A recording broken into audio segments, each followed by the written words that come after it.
Je vous le disais en titre, la baisse du prix du pétrole et du gaz n'y changera rien. Si vous êtes automobiliste, si vous faites la cuisine, si vous vous chauffez, ce qui concerne sans doute 100% de la population, vous allez payer plus cher votre énergie sous l'effet d'une hausse de taxes votée en pleine nuit par les députés. Le détail avec Arnaud Lapère.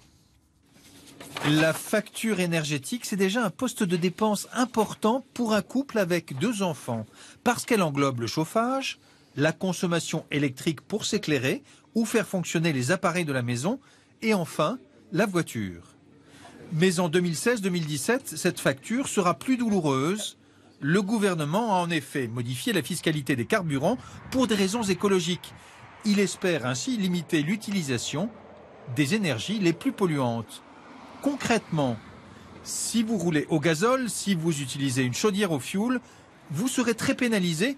Vous paierez 163 € de plus, soit 23% d'augmentation entre 2015 et 2017. A l'inverse, vous roulez au sans-plomb et votre chaudière fonctionne au gaz. L'augmentation sera moins forte, 83 € de plus tout de même, soit 11% de hausse en 2 ans. Enfin, le bon choix pour économiser sur ce budget énergie, c'est d'avoir un véhicule qui consomme du sans-plomb à l'éthanol et de se chauffer à l'électricité. Vous ne débourserez alors que 32 € en plus, soit 4% de hausse, même si pour certains, c'est déjà beaucoup.